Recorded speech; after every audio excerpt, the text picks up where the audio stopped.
The folder was thinner than a magazine. That was the first thing Wren Holloway noticed when the caseworker slid it across the desk. 18 years of her life, sealed inside something that could fit in a back pocket. The light through the office window was gray and tired, the kind of light that belongs to government buildings on Monday mornings in early April. The caseworker had a box of tissue she kept pushing forward, even though Wren wasn't crying. There were 3 pens in a coffee mug on the desk, and a small framed photo of 2 grandchildren the woman had never mentioned. Wren sat in the plastic chair and waited. She had learned how to wait. 7 foster homes teach you that. They teach you how to make your face look like nothing. They teach you how to keep your hands still in your lap.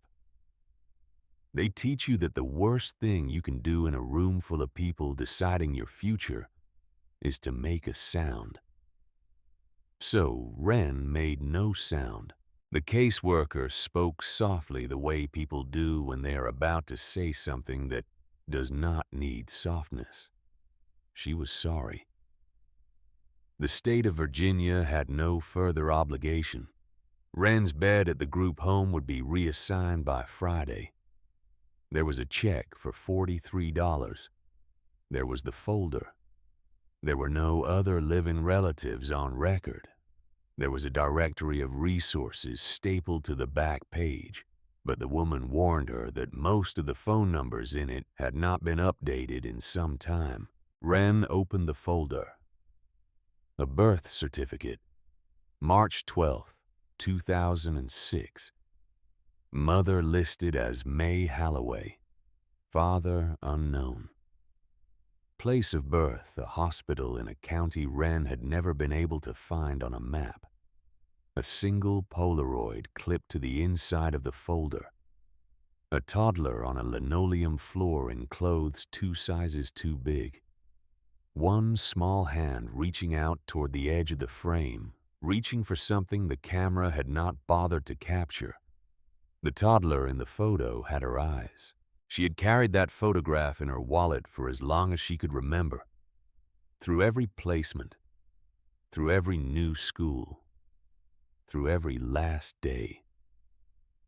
It was the only piece of evidence she had that she had once been small enough for someone to hold. The hospital intake records came next. 6 months old. Left at a fire station in a county she had never visited. No note, no name pinned to the blanket. Just a baby in a winter morning and a list of 7 foster placements that started before she was old enough to remember her own name. Each placement had a single line of explanation, and every line said the same thing. Placement ended. No reason, no cause, no record of who had loved her or who had given up. Just the cold language of a system that had no time for stories. The caseworker handed her the check and asked if she had somewhere to go. Wren said yes. She didn't. She picked up her duffel bag and walked out of the office and into the kind of April morning that lies to you. The sun was bright, but the air was sharp. The trees along Broad Street were just beginning to think about leaves. People walked past her on the sidewalk on their way to jobs and lunches and lives, and not one of them looked at the girl with the duffel bag.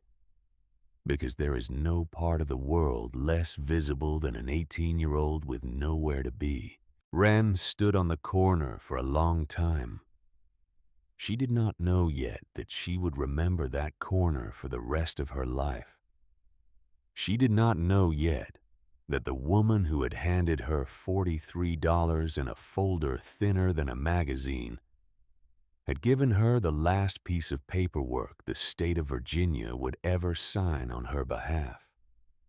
She only knew that her wallet contained 1 Polaroid, 1 birth certificate, 1 check, and a name she had never been able to attach to a face. She put one foot in front of the other. The first week was the hardest because she kept expecting it to get easier. She found a maintenance shed behind a shopping plaza on the east side of the city, tucked into the corner where the security cameras did not reach. She figured that out by watching the guards route for 2 nights from a bench across the parking lot. 7 foster homes had taught her how to notice patterns, how to read a room, how to find the seam in a building where you could pass through unnoticed. She slept on the gravel with her duffel bag for a pillow and her sweatshirt zipped over her head.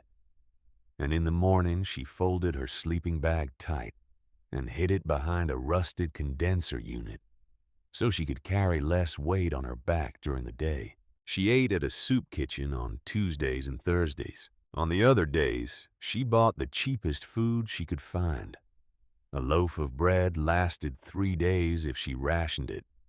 A jar of peanut butter stretched to 5. She kept her toothbrush in a small plastic bag and brushed her teeth in the sink of a gas station bathroom at 2 in the morning, when the cashier behind the counter was watching the small television above the cigarette display and not paying attention to who came in and out. She washed her clothes in that same sink 2 pieces at a time, wringing them out under fluorescent lights that buzzed like flies. By the end of the second week, she had $19 left. By the third week, her phone had died. She did not have money to charge it. The public library wanted $1 an hour for outlet access, and $1 an hour was a quarter of a day's food. So she let it die. She lost the soup kitchen schedule with it. On a Thursday morning, she walked 12 blocks to a church she remembered serving meals at, only to find that the location had changed and there was no sign on the door, and no way for her to know. She drank water from a park fountain and sat on the curb in the afternoon sun and tried to remember the last time someone had said her name out loud. She could not remember. That night, she did not sleep behind the shed. She walked to the southern edge of the city, past the warehouses and the rail yards and the truck stops, and she stood at the on-ramp of the interstate with her thumb out and her duffel bag at her feet. The first 3 drivers waved her off. The 4th slowed down. He was an older man in a flatbed truck pulling a load of pine logs north toward Pennsylvania, and he looked at her face for a long moment before he reached across the cab and pushed open the passenger door. He did not ask her name. He did not ask where she was going. He turned the heater up and turned the radio low and drove. The country music on his stereo was something old, something with steel guitar, and a man singing about a town he could not go back to. And Wren watched Virginia pass through the window in the dark. Small towns with boarded storefronts, gas stations with hand-painted signs, farmhouses set back from the road, with one warm window glowing yellow against the night. Everything looked like it belonged to somebody else. She slept for an hour, somewhere near the West Virginia line. When she woke, the trucker was eating a sandwich from a paper bag, and the radio was playing the morning news. He handed her half the sandwich without looking at her. Ham and cheese on white bread. She ate it slowly, one small bite at a time, the way you eat when you do not know when the next meal will come. The truck climbed into the Allegheny foothills, and the sky turned from black to gray to the pale silver color that mountains wear in the early morning. The trucker dropped her at a junction outside a town called Cedar Hollow. The population sign said 4,200, but the main street made that number feel generous. There was a hardware store on the corner with hand-painted letters on the window. There was a diner with a bell on the door and a hand-lettered menu taped to the inside of the glass. There was a courthouse with a stone front and a bulletin board out by the curb. and the bulletin board was papered in flyers for bake sales and lost dogs, and a charity run for a man Wren had never heard of. One flyer was bigger than the others. County tax auction. Saturday, 10 in the morning. 12 properties listed, each with a starting bid printed beside it. Most of them were vacant lots or condemned houses. Wren read down the list slowly. A 2-acre lot on the south side of town. A burned-out cottage near the river. A storefront with a collapsed roof. And at the bottom of the list, the last entry in slightly smaller print than the rest. Former Fire Station 7. Briggs Road. Minimum bid $10. She read it twice. Then she walked past the flyer, turned around, and read it a third time. $10 would leave her with $9. $9 and a building she could not heat, could not sell, could not live in. It was the worst financial decision a person with $19 could possibly make. The math did not work. The math could not work. And yet, she stood there on the sidewalk with her duffel over one shoulder and her wallet in her front pocket. And she read the flyer a fourth time because something in her chest had gone quiet. In a way, it had not been quiet in a very long time. She did not know why the words held her there. Maybe because $10 was the one thing she could still afford. Maybe because every other listing on the flyer felt like a thing somebody else would buy. And that last line felt like a thing nobody else wanted.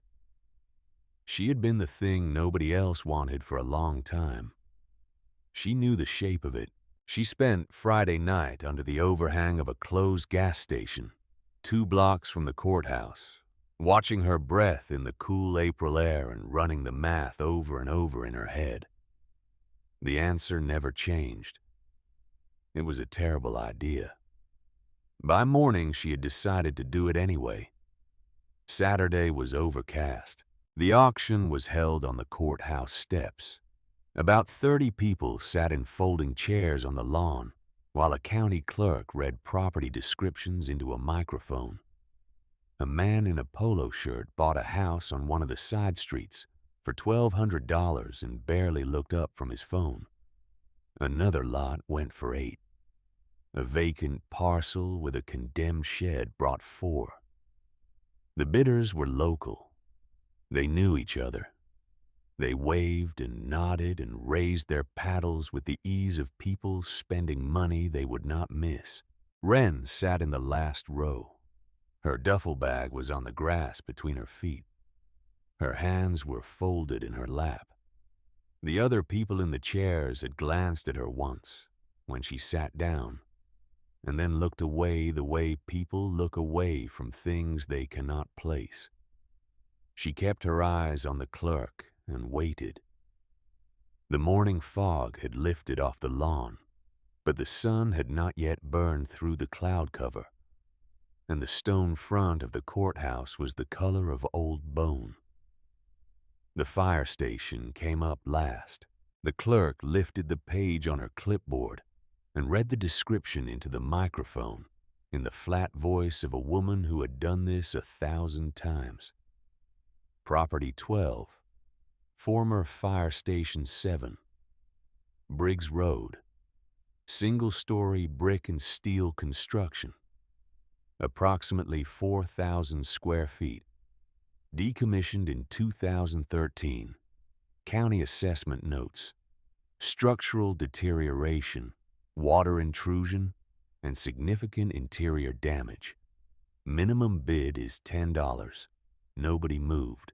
A few people shifted in their chairs. A woman in the second row leaned over to her neighbor and said something behind her hand, and the neighbor covered her mouth and did not respond. A man in a denim jacket near the front folded his arms across his chest and shook his head once and looked at his boots. The clerk waited. "Do I have $10?" the clerk said. Wren raised her hand. Every face in the rows ahead of her turned. The clerk paused. She looked at Wren with the kind of careful expression that adults use when they are trying to decide whether to let a child do something they will regret. Then she lifted her clipboard again. $10 from the young lady in the back, she said. Do I hear 15? Silence.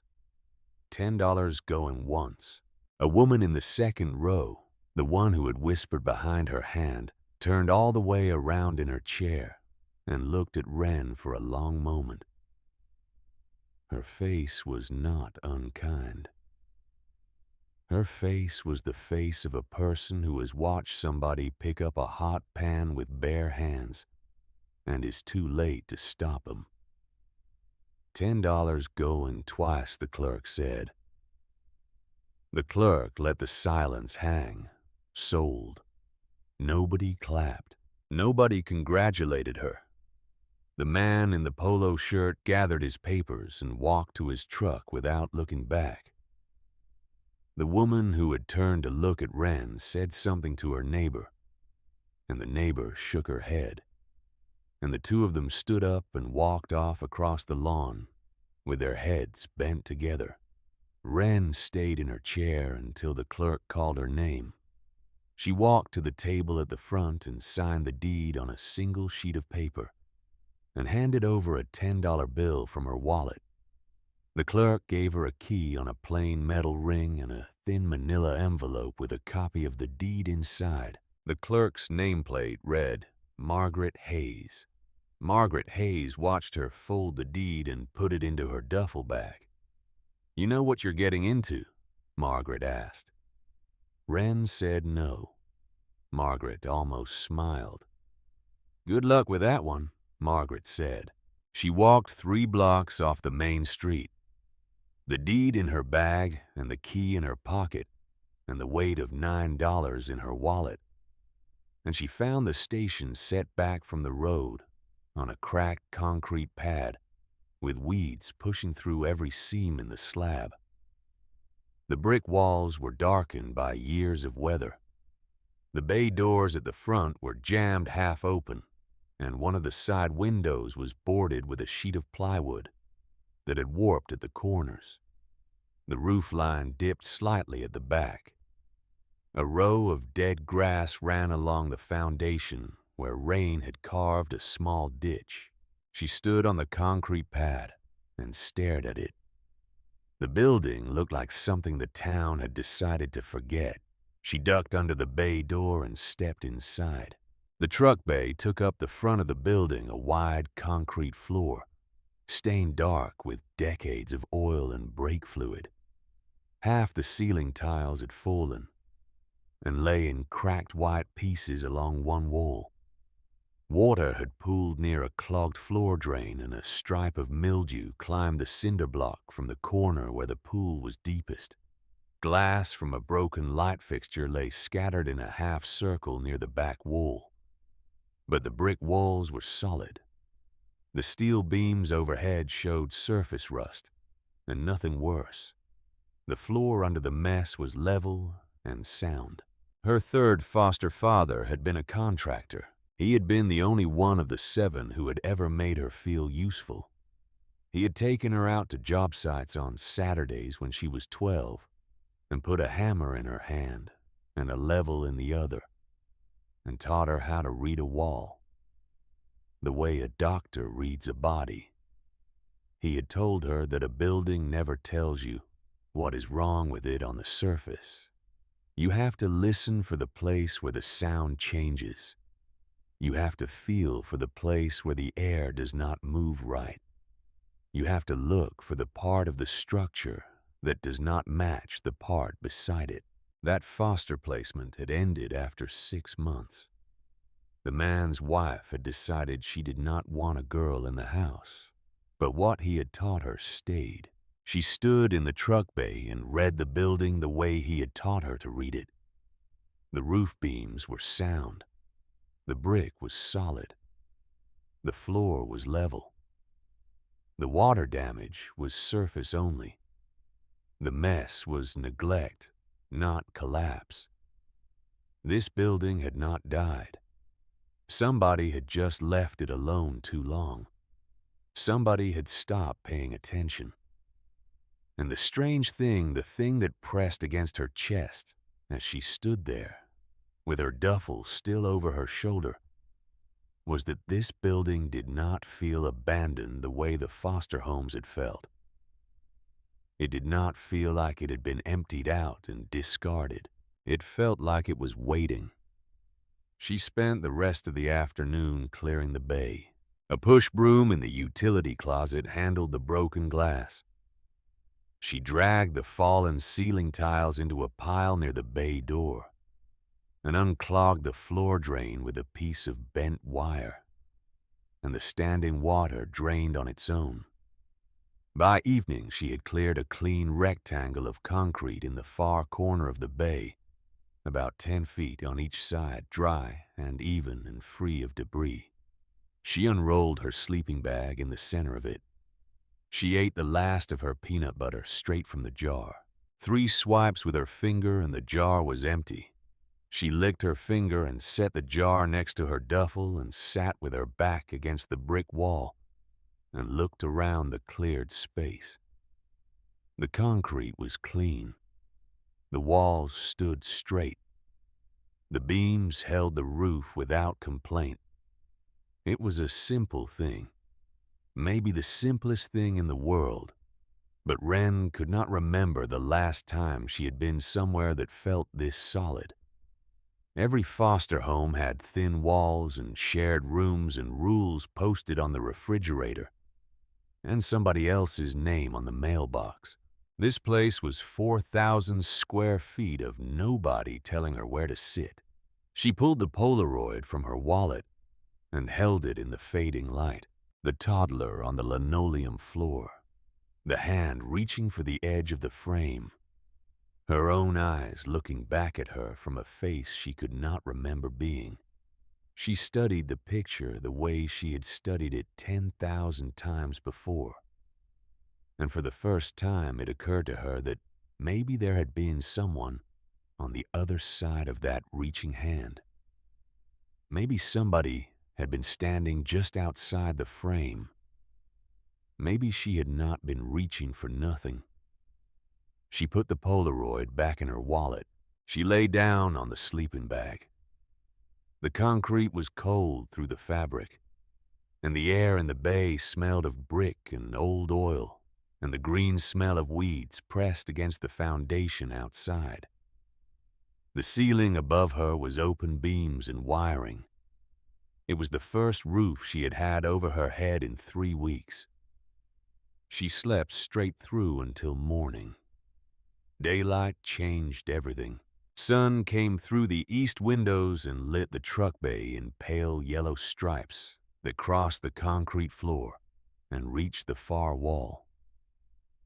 Wren sat up in the sleeping bag and saw the full layout for the first time.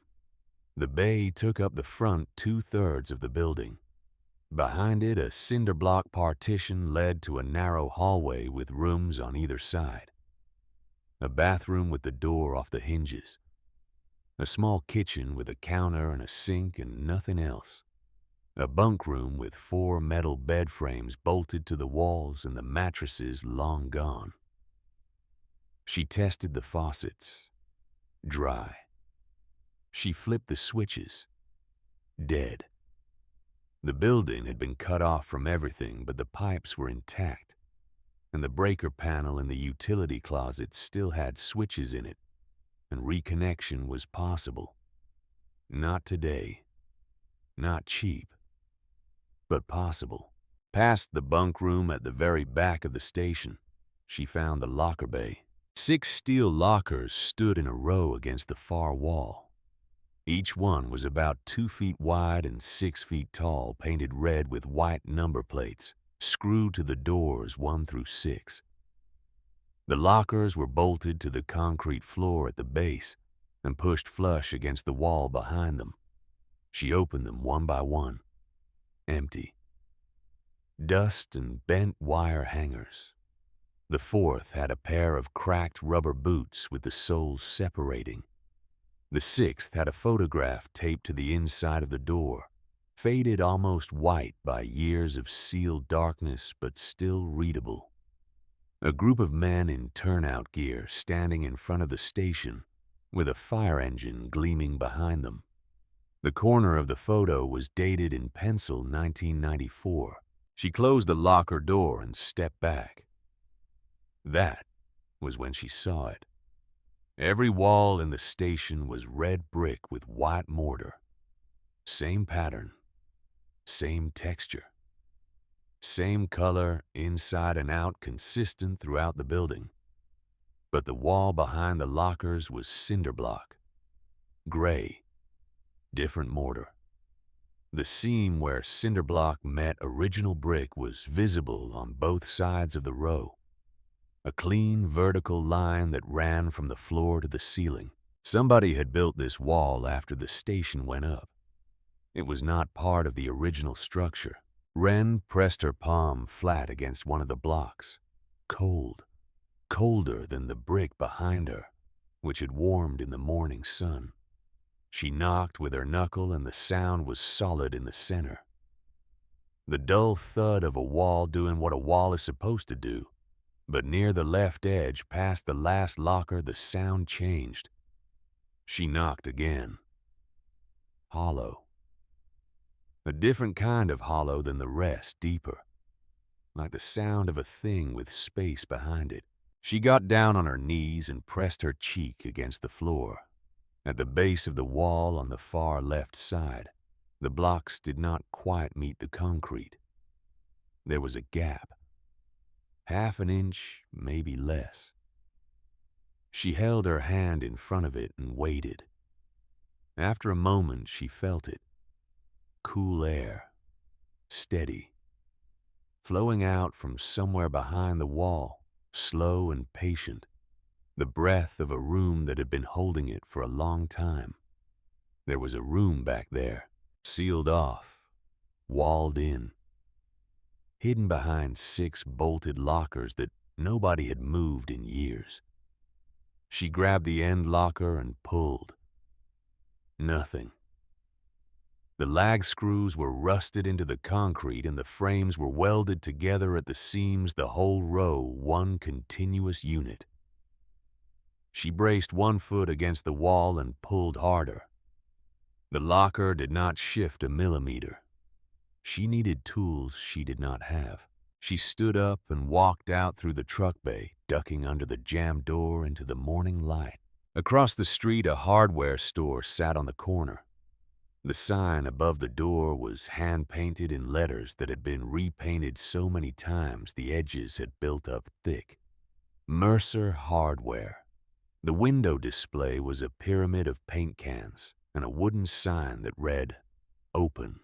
Wren stood on the concrete pad and looked at the store, and then she looked back through the bay door toward the locker room at the far end of the station. She could still feel that cool air on her fingers, steady, patient, as if it had been waiting. She crossed the street. The bell above the door rang when she pushed it open. The hardware store was narrow and deep.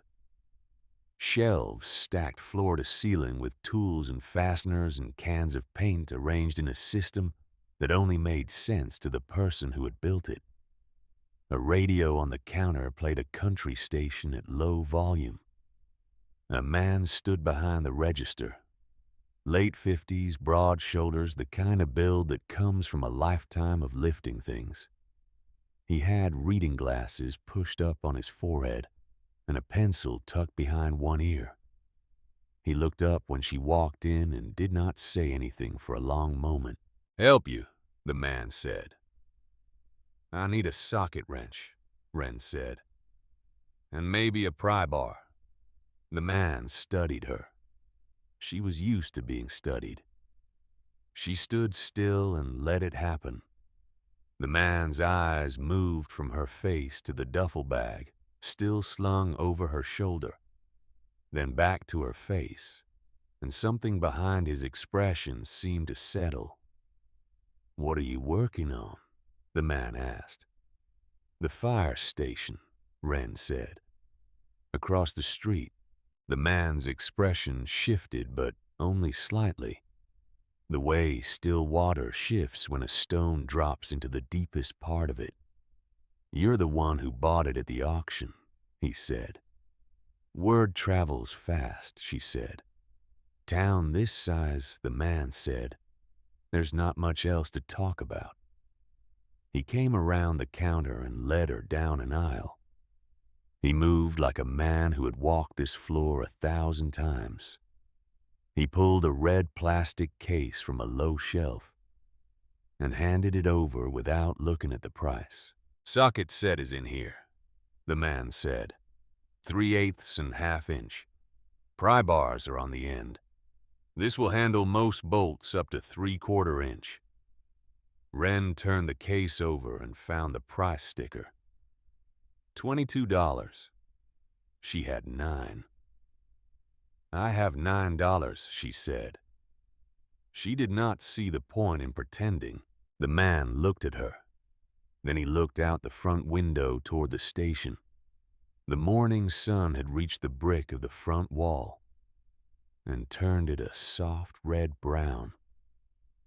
He stood there for a moment with his hand on the shelf, and then he turned back to her, and his face had a quality to it that she could not read. "Tell you what the man said.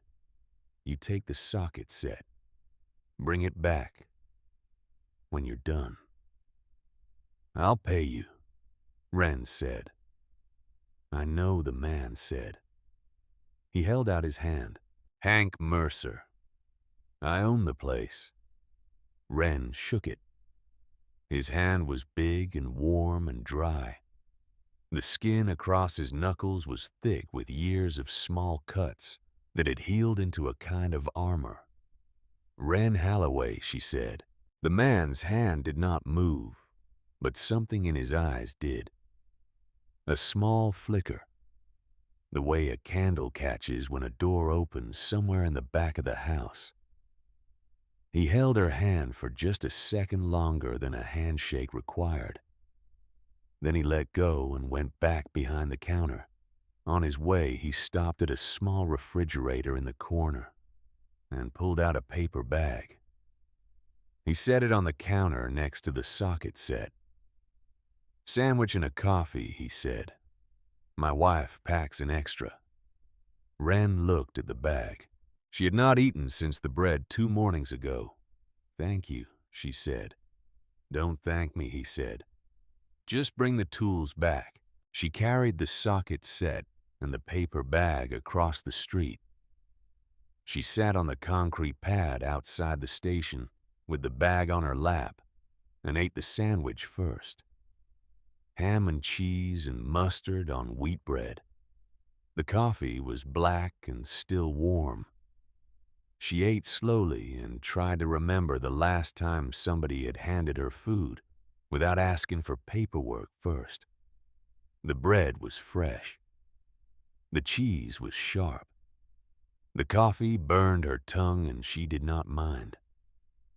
The April sun warmed the brick behind her and warmed her back through her sweatshirt.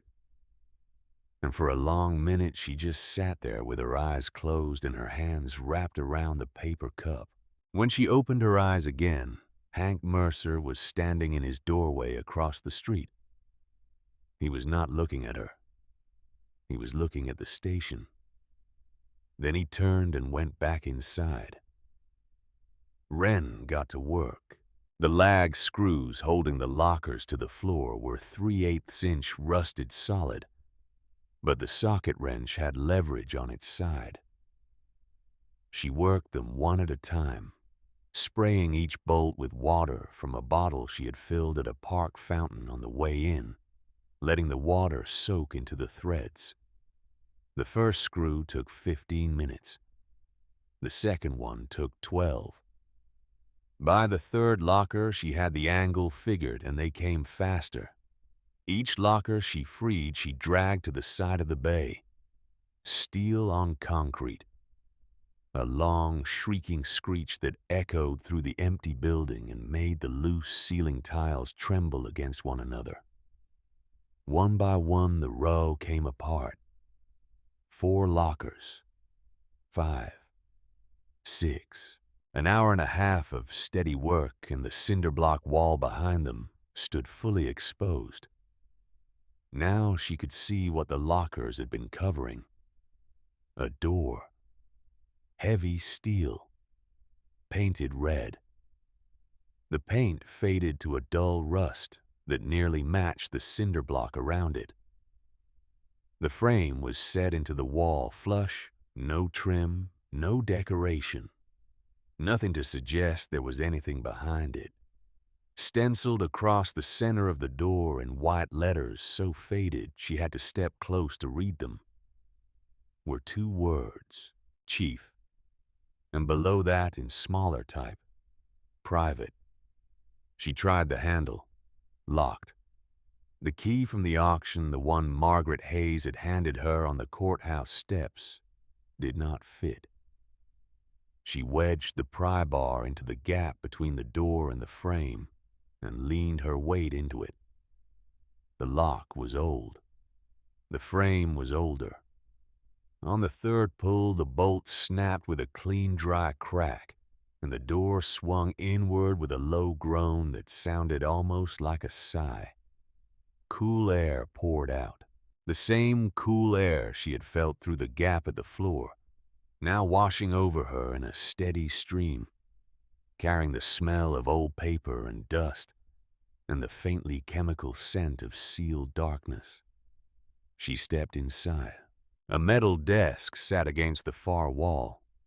Its surface was covered in papers and a leather-bound journal that lay open at the center. 2 filing cabinets flanked it. A rolling chair sat pushed back from the desk at an angle, as if whoever had been sitting there had stood up to step away for a moment and never come back. Photographs covered the walls. Framed pictures of firefighters in turnout gear. Group shots and individual portraits. Newspaper clippings under glass. A calendar hung behind the desk. The page showing a date from 8 years before, and below the date a small inscription in faded ink. The kind of inscription a man writes on a wall calendar in private. The room was sealed but intact. No water damage, no mold. The cinder block and the steel door had kept the weather out completely. A fine layer of dust covered every surface undisturbed and perfectly even. Nobody had stood in this room in a very long time. Wren stood in the doorway and let her eyes adjust. The air in the room was cold against her cheeks. The light from the truck bay reached only the threshold and stopped there as if it were not sure it had permission to enter. She stepped over the threshold. The chair creaked under her weight when she sat down and rolled an inch on the concrete floor. The leather journal lay open on the desk in front of her. Small, careful handwriting filled the page in faded blue ink. A date from nearly a decade ago at the top of the entry. She began reading. The journal belonged to a man named Wendell Briggs, chief of the station for 40 years. Most of the entries were short. Equipment inventories, training schedules, notes about fire calls and building inspections, names of new volunteers, the weather on the day of a hose drill, the slow, ordinary work of running a small-town fire station. But threaded through those ordinary pages, certain entries were marked with a small star in the margin. On those pages, Wendell had kept a different kind of record. Dollar amounts, names, dates. April 14th, 2010, $350 to the Patterson family house. Fire on Oak Street Insurance denied the claim. September 2nd, 2011. $200 to Sandra Weeks for her husband's funeral. Fund balance $41,000. The entries went on for pages, dozens of them spanning years, each one a small sum given to a family in town. Medical bills covered, funeral costs handled, emergency housing secured, a few college tuitions paid, all of them coming from something Wendell called the fund. No other name for it, just the fund. Capitalized, treated like its own institution. Wren turned page after page. The room was so quiet she could hear her own breathing. The dust in the air moved in slow, lazy spirals through the bars of light from the open door. She turned another page, and then she stopped. Two names appeared at the top of the entry, written with the kind of care that handwriting reserves for things it does not want to misspell. Two names side by side, circled in the same blue ink. Below them, a line that ran across the page in Wendell's slow, careful hand. Cal and May Halloway. She read the names again. Halloway. Her name. Her hand reached into her duffel bag without her telling it to and pulled out the manila folder. She slid the birth certificate onto the desk in front of her and laid it flat against the journal. Her finger ran down the line of the document until it stopped on the field she had read 10,000 times. Full legal name of child. Wren May Halloway. The room was very quiet. The cool air moved across the desk and stirred the corner of the page. Outside, far away, a car passed on the main street, and a dog barked once and went silent. Wren sat in the chair of a dead man she had never met, in a room nobody had entered in 8 years, in a building she had bought for $10 2 days ago. And she looked at the two names circled in the journal, and the one name printed on her birth certificate, and she understood that she had not bought a building at all. She had walked through a door that someone had been holding open for her since before she was born. She did not move for a long time. The chair creaked beneath her when she finally leaned forward. The journal was still open on the desk. The names were still there. Cal and May Halloway circled in faded blue ink, the kind of ink that had soaked into the paper over the years and become part of the page itself. She closed her eyes and opened them again the way a person does when they want to make sure they are not still dreaming. The names did not change. She turned the page. The handwriting was the same careful hand, but the entries were longer now, less like inventory, and more like a man writing letters to himself. Wendell Briggs wrote about his firefighters with a mix of pride and grief, and two names appeared more than any others. Cal Halloway, May Halloway. Sometimes underlined, sometimes followed by a small dash and a sentence that read like a thought he could not finish. Cal Halloway is the best carpenter I have ever met, and the bravest volunteer this station has seen in 40 years. Cal rebuilt the engine bay doors with his own hands. Cal rewired the kitchen. Cal arrived every Saturday before dawn and stayed until dark. Cal asked nothing in return. May Halloway is a nurse at the clinic on Sycamore. She joined the volunteers because Cal asked her to, and inside of 3 months, she became the best medic we have. Quiet, precise, completely unafraid. She can stop a man's bleeding while every other volunteer is still reaching for the gauze. Wren read each line slowly. She did not skim. She did not skip. She let each sentence settle into her chest before she moved to the next one. There was something in the way Wendell wrote about these two people that felt unlike anything she had read in the folder the caseworker had given her. The folder was the language of a system.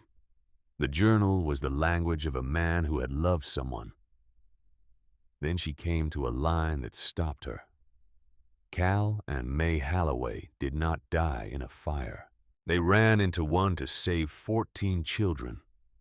And every one of those children is alive today because of what Cal and May did. Wren read the line 3 times. The cool air moved across the desk. Somewhere in the front bay, a piece of ceiling tile creaked against its broken neighbor, and the building settled into the morning. She turned the page slowly. The next entry was a date. October 14th, 2006.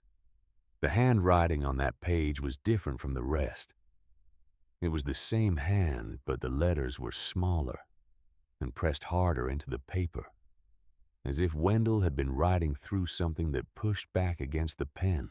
Wren did not read that page yet. She closed the journal and set her hand flat on the leather cover. Her palm was warm. The cover was cold. She sat there for a long minute with her eyes on the calendar behind the desk and the small inscription in faded ink across the bottom of the page. Then she stood up. The chair rolled back 2 inches and stopped against the filing cabinet. She walked out of the office, through the locker bay, through the bunk room, down the hallway, and out into the morning light of the truck bay. She crossed the concrete pad with her duffel bag still slung over her shoulder. The April sun was higher now. The town was awake. A woman walked a dog past the diner 2 blocks down. A man swept the sidewalk in front of the courthouse. Wren pushed open the door of the hardware store, and the bell rang once above her head. Hank Mercer looked up from the counter. He took one look at her face and set down the receipt book he had been writing in. He pushed the reading glasses up onto his forehead and waited. "You found the office," Hank said. Wren nodded. "You knew it was there. Everybody in this town knew Wendell had a room back there," Hank said. "Nobody knew how to get into it after he sealed it up. He built the wall himself," Hank said. "Moved the lockers in front of it. That was the spring before the station closed. He didn't tell anybody what was in there. He just sealed it up and walked out and went home. And a few months later, he hung up the chief's hat for the last time." "Who was he?" Wren asked. "Wendell Briggs ran that station for 40 years, Hank said. "Every person in this town knew Wendell. Storm knocked your fence down on a Sunday, Wendell was there. With a post driver on Monday morning. Kid needed a ride to school because his mother was working a double. Wendell was in the driveway before you called. He just showed up. Every time.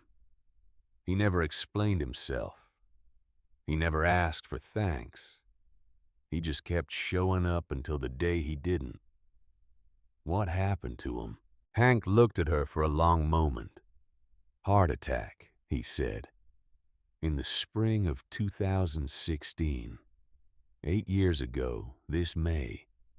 He was in his garden on a Tuesday morning. His wife found him by the rose bushes. He was holding a photograph in his hand. Eleanor never told anybody whose picture it was. She just put the photograph back in his shirt pocket and buttoned the pocket closed and rode in the ambulance with him to the hospital." "His wife is still alive?" Wren asked. "Eleanor Briggs," Hank said. "Lives 3 blocks east of here. White house with the chain-link fence. Rose bushes along the front. She doesn't come out much anymore. Hasn't since Wendell passed." Wren nodded slowly. The names from the journal were still moving behind her eyes.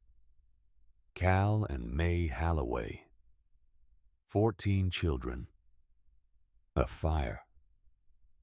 "The journal mentions 2 firefighters," she said. Cal and May Halloway. Hank went still. The easy way he had been leaning on the counter changed. His weight shifted forward. He did not say anything for a long moment.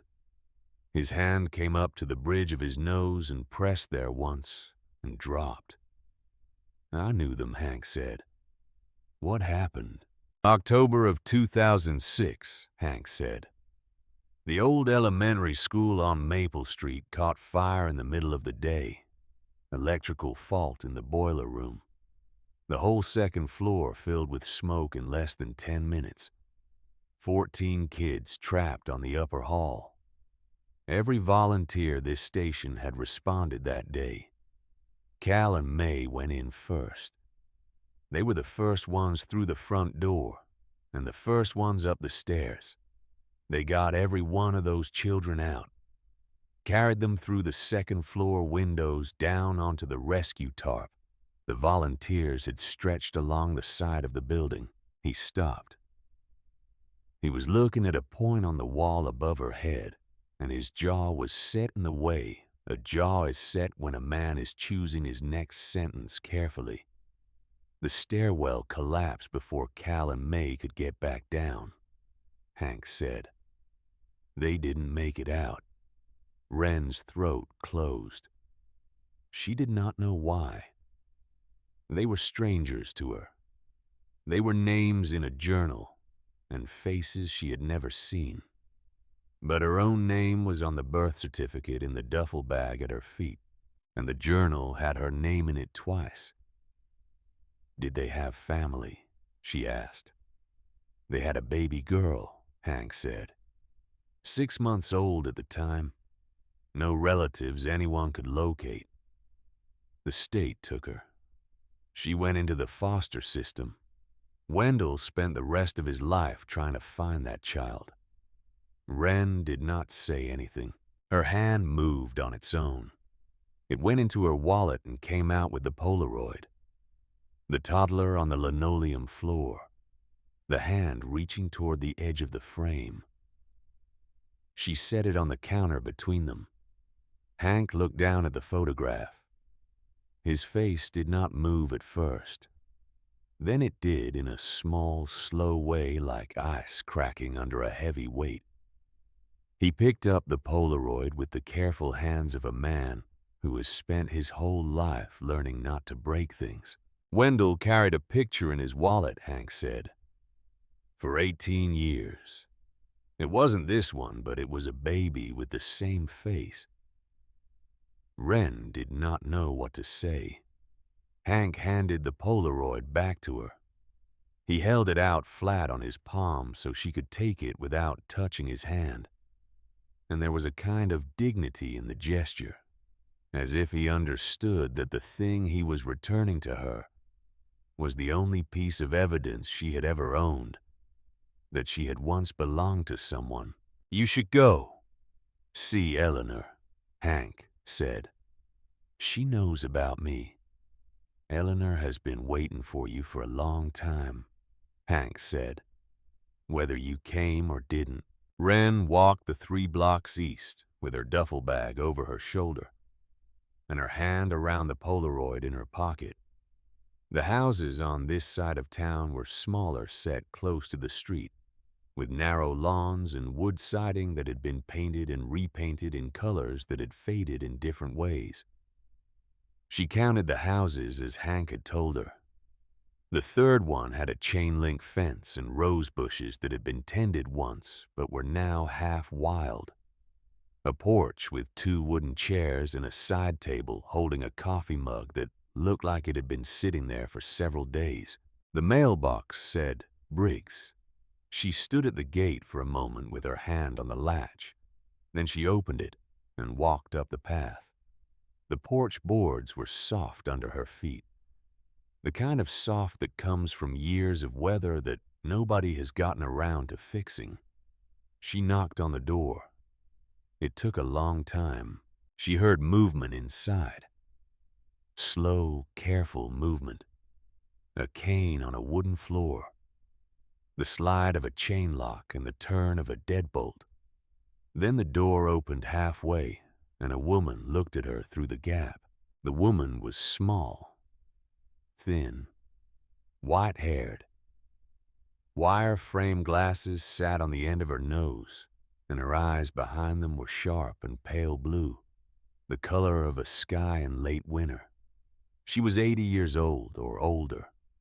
She wore a cardigan the color of sand, and a small gold pin shaped like a leaf on the collar. Wren opened her mouth to introduce herself, but the woman spoke first. "Good Lord," Eleanor Briggs said. She was staring at Wren's face.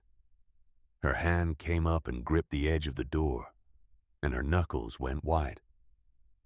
"You have your mother's eyes," Eleanor said. Wren did not move.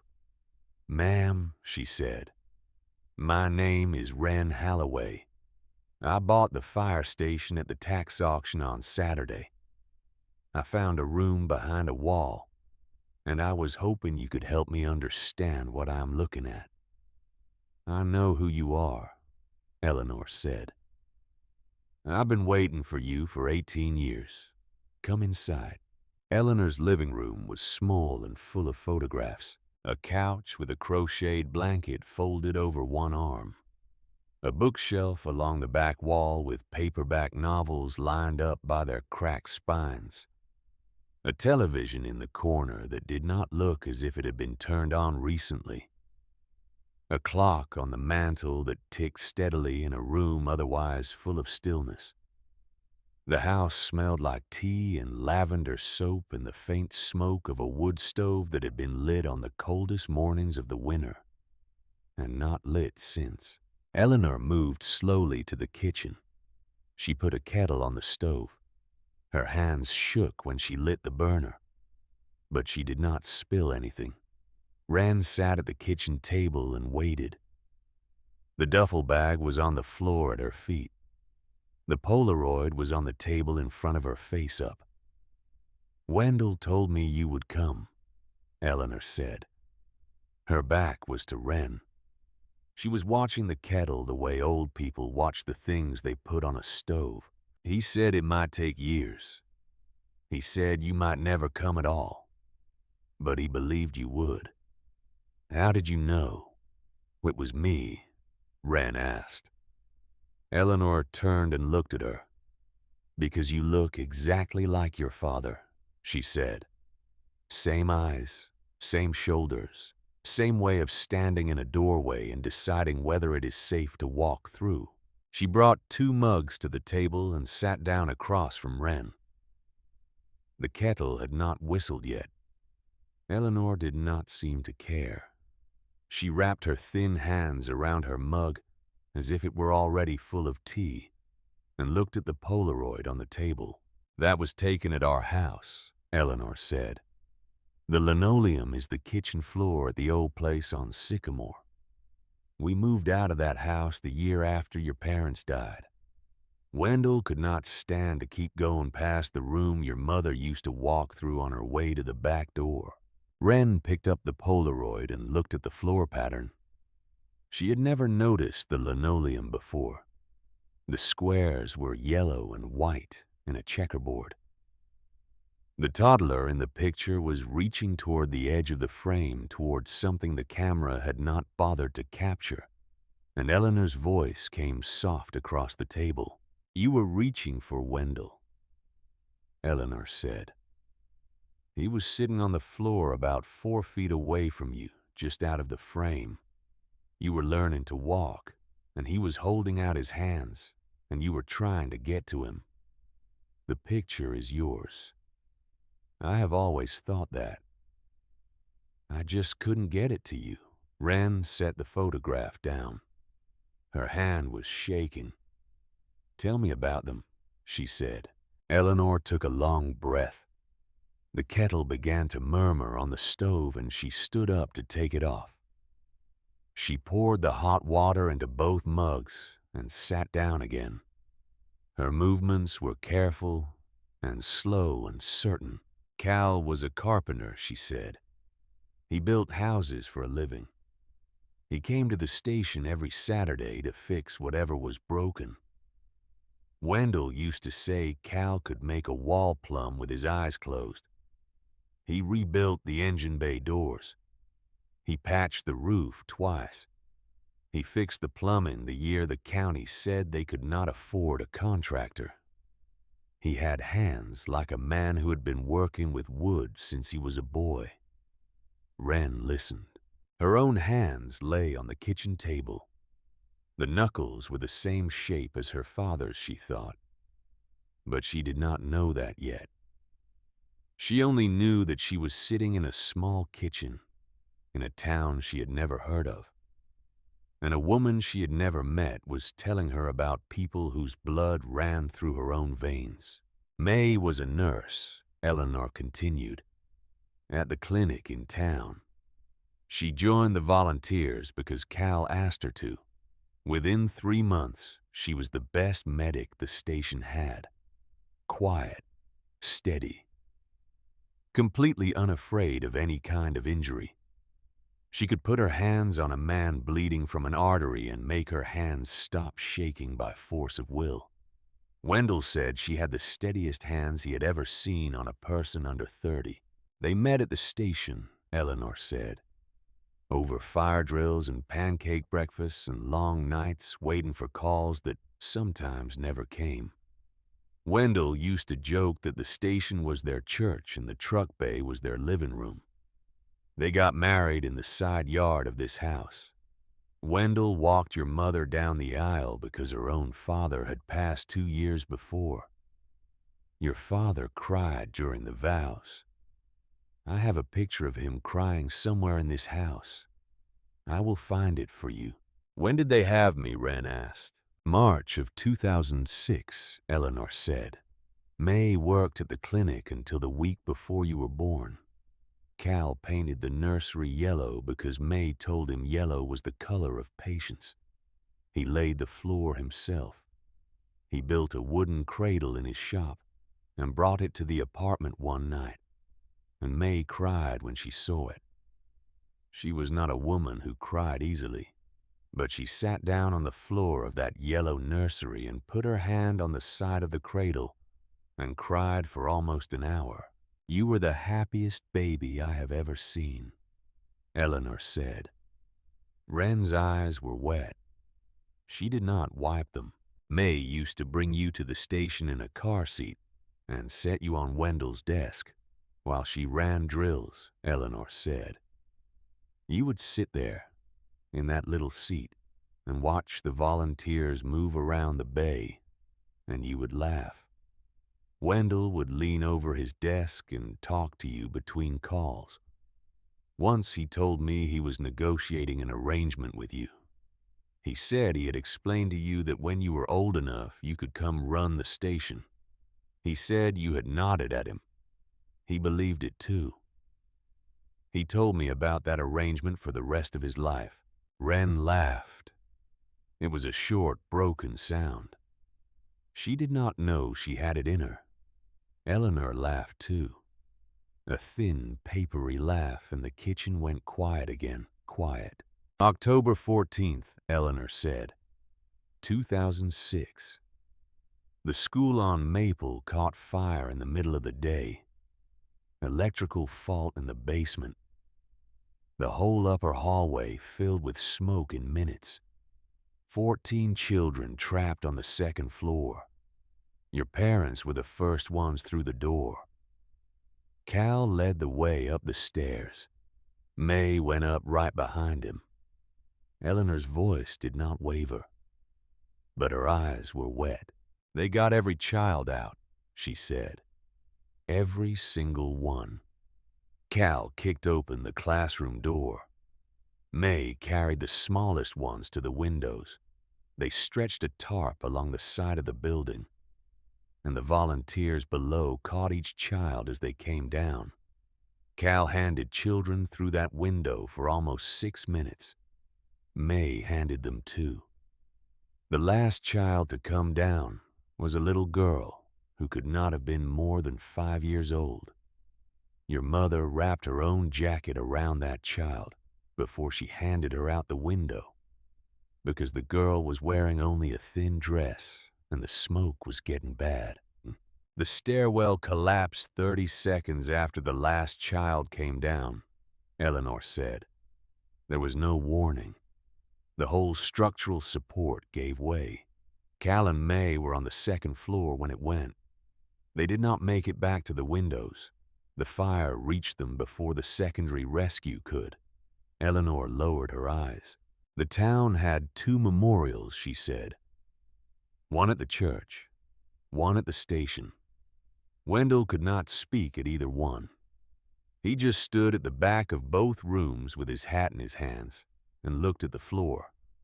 After the second service, he went to the county courthouse and started the paperwork to find you. He filed for guardianship. He filed for adoption. He filed letters of intent with every agency in 3 states. The system said he was not a blood relative. The system said the records were sealed. The system said no in every voice the system has for saying no. He kept trying, Eleanor said. He spent 18 years trying. He never stopped. Wren did not speak. She could not. Her hands were folded around the warm mug, and she could feel her pulse in her throat. A long silence settled in the kitchen. Wren did not know how long she sat there. The clock on the mantel ticked. The kettle on the stove had gone cold. A car passed outside on the street and faded toward the corner. Eleanor reached across the table and laid her hand on Wren's hand. Her fingers were thin and cold, and her grip was firm. They loved you, Eleanor said. I want you to know that. They loved you from the minute you were born. Wren nodded. She still could not speak. Eleanor pushed her chair back. She moved slowly to the bookshelf along the back wall, and her hand traced the spines until it stopped at a thin photo album. She brought it back to the table and set it down between them. The cover was navy blue. The corners were worn pale. She opened it. The first page was a photograph of Cal Halloway in a wool coat standing in front of the fire station. He was 27, maybe 28. He had dark hair and a square jaw, and eyes that looked at the camera, the way Wren's eyes looked at strangers, careful and steady and slightly amused, as if the world were a thing worth watching. The second page was May, standing in the kitchen of the house on Sycamore, in a nurse's smock with a coffee mug in her hand. Her hair was pulled back. She had high cheekbones and a steady gaze. She was smiling at someone just past the camera. The third page was the 2 of them in front of the station in turnout gear. Cal had his arm around May's shoulders. May had one hand on her hip. They were both grinning. Wendell had written a date on the bottom in the same careful hand from the journal. September of 2005. The fourth page was May sitting on the kitchen floor at the house on Sycamore holding a baby. The linoleum was yellow and white in a checkerboard pattern. The baby was wearing clothes that fit. The baby's face was the toddler's face from the Polaroid in Wren's wallet, but younger, smaller, and May's hand was cupped around the back of the baby's head. The fifth page was empty. Eleanor closed the album. I want you to take this, she said. Wren shook her head. It belongs to you, Eleanor said. It always did. I just kept it for you. Wren let her take the album and set it in her hands. The album was light. She held it against her chest and tried to breathe. The kettle ticked on the cold burner. The clock on the mantel marked another minute. Wren sat in the kitchen of a woman she had never met until that morning and held a photo album of 2 people whose faces she had only known for an hour. and the world outside that kitchen had gone quiet, in the way the world goes quiet when something inside a person has shifted permanently. Eleanor watched her. "I should tell you about Marin Donovan," Eleanor said. Wren looked up. The name meant nothing to her. She had never heard it. "Marin works at the library on Birch Street," Eleanor said. "She is 19 years old.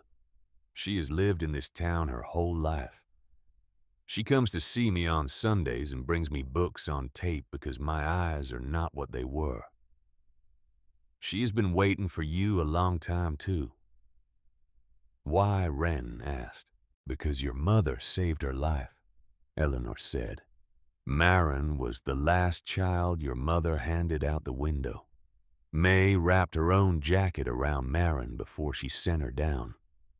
Marin still has that jacket. She has had it folded in a cedar chest in her bedroom for 18 years. She told me once she takes it out every October 14th and holds it in her lap and reads the names of the children who came down behind her. And your parents' names are the first two names she reads." Wren felt the air leave her chest. "She is going to want to meet you," Eleanor said, "whenever you are ready." Wren did not answer. She walked back to the station in the late afternoon. The April sun had crossed the sky and was beginning its slow lean toward the western ridge. She carried the photo album in her duffel bag, now wrapped in her sweatshirt, to protect the pages, and she carried the names of her parents in her chest, like the heat of something held too close to the skin. She crossed Briggs Road and walked across the concrete pad in front of the station and ducked under the bay door. The truck bay was full of late light. She walked through the hallway to the office and sat down in Wendell Briggs's chair. She set the photo album on the desk next to the journal. She opened the journal back to the page she had stopped at, October 14th, 2006. The handwriting was smaller and pressed harder than the pages before it. She made herself read it. "A school fire today," Wendell had written. 14 children, all alive. Cal and May did not come out.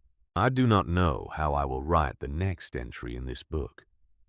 The next entry was 3 weeks later. Wendell wrote that he had started the paperwork to find the baby. The handwriting in that entry was steadier, but the words moved in a different direction, the direction of a man who had decided to spend the rest of his life on a single task. Wren turned page after page. The journal moved through the years. The fund continued to grow. Families continued to receive checks from an anonymous source. The signature on each ledger entry was the same careful hand. And every 6 months or so, a new entry appeared in the margin, a single phrase that Wren had not noticed at first. Still no word on the child.